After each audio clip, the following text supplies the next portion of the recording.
Hey y'all, what's happening? What's good in the hood, man? You pugilistic pukes from Penticton, you fight freaks from Fredericton.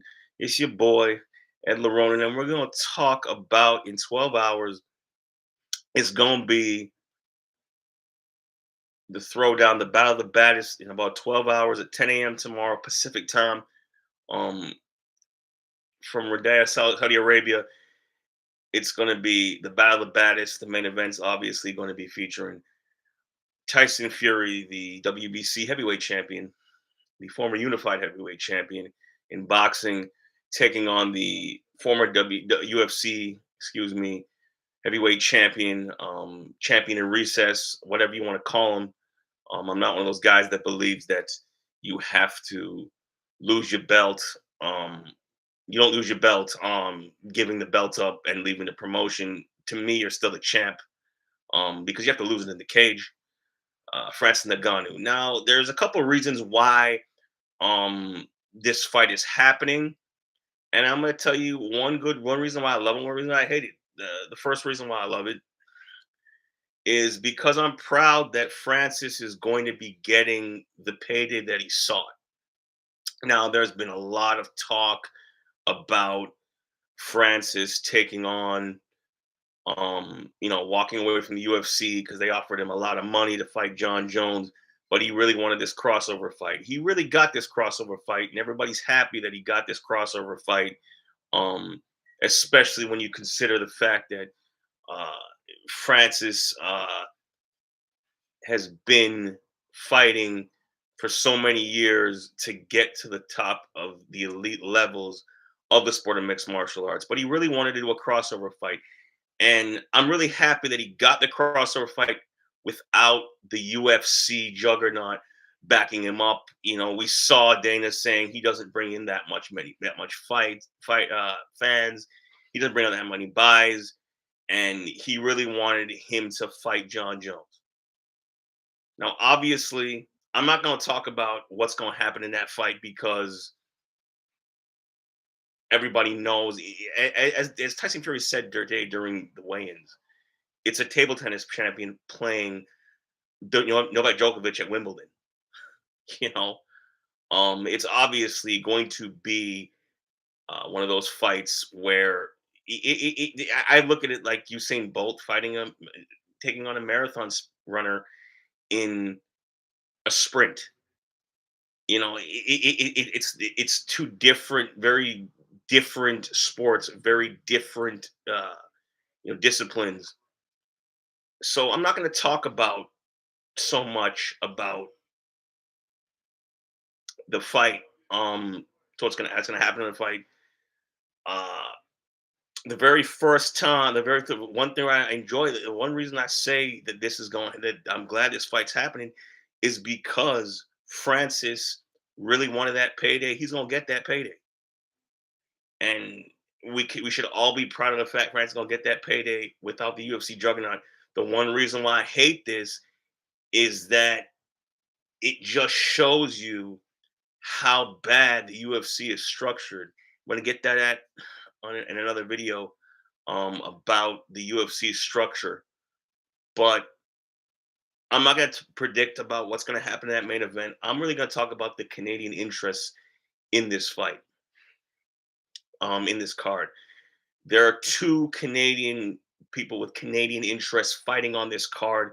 The very first one is Simon Kean, who fights out of Quebec, 34 years old, 23-1 with 22 knockouts, taking on Joesph Parker, the former WBA champion, who's 32-3.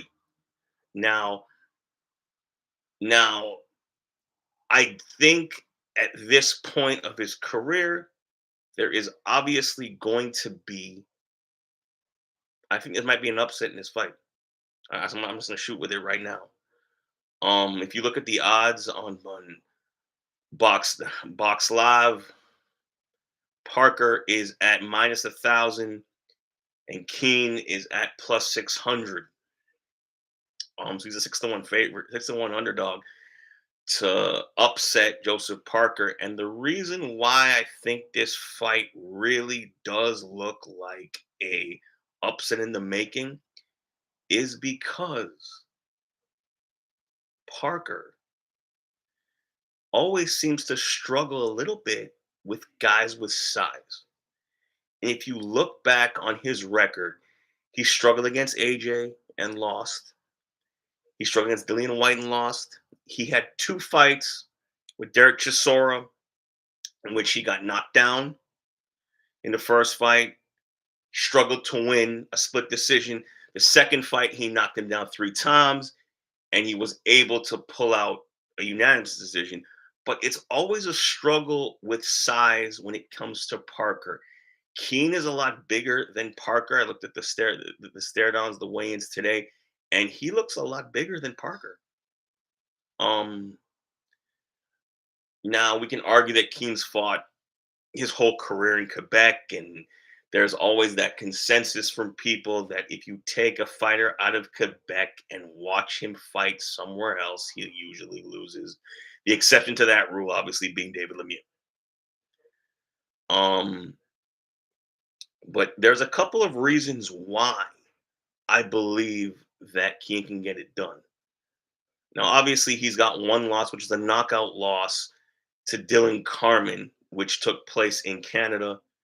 But the problem with that is that he avenged that loss with a knockout, a quick knockout of Dylan Carmen. Carmen had 13 knockouts from his 14 wins. He's obviously a tough guy. His career didn't go to the right trajectory that he thought it would go to. And he fought really at national level, domestic level, in Canada.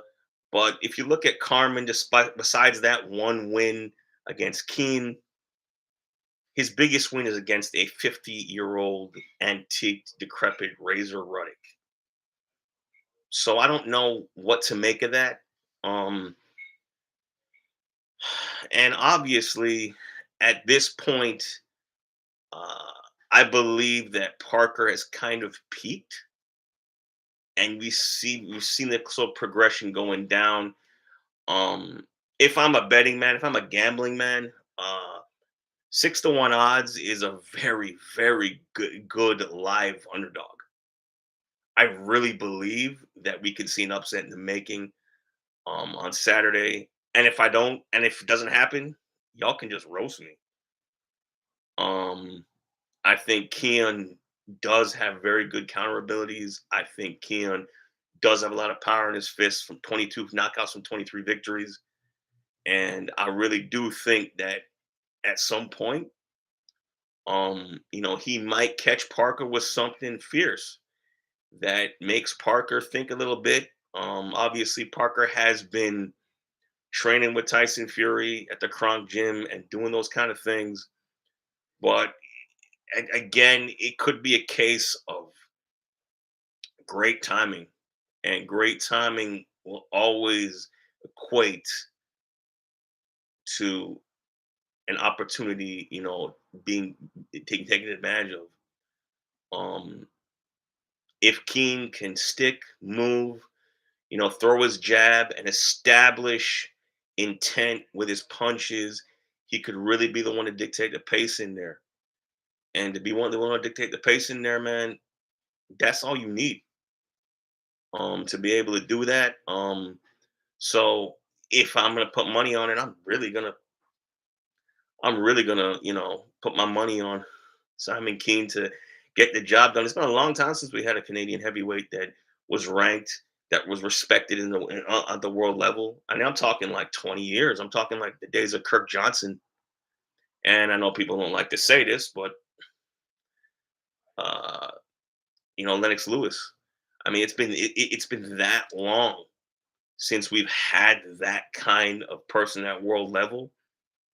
And people don't like to say Lennox Lewis because obviously Lennox, represented the Union Jack as a professional, but he fought an Olympic gold medal, won Olympic gold medal for Canada. He won a Commonwealth Games gold medals for Canada. So I'm a guy considers him a Canadian. Um, and I personally met Lennox, and he's a great guy.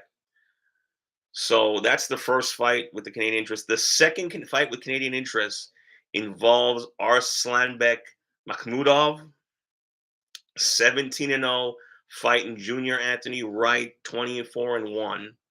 24-1 on the undercard.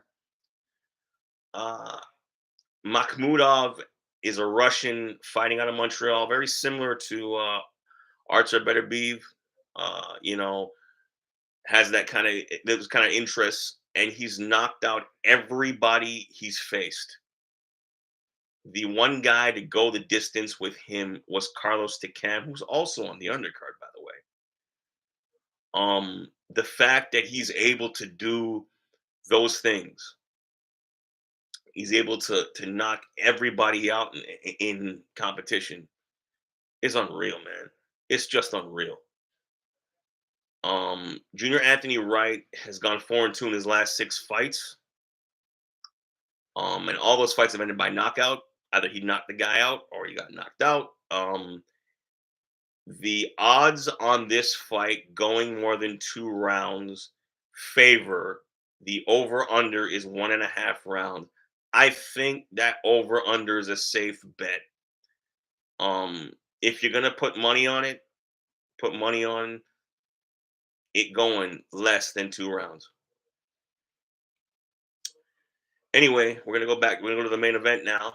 Um, I'm not gonna make it a prediction. I'm just gonna say that I'm really happy that Carlos is getting his bag. That Francis, sorry, excuse me, is getting his bag, and I'm really proud of the fact that this is going to happen.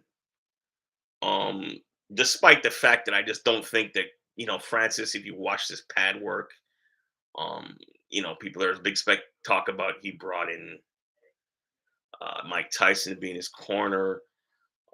And I think probably Malnaji said it best. He said he's only in there to get a lot of pay-per-view buys. Tyson, he's only in there to train me in some pay-per-view buys, and that's probably true. Um, that's probably true.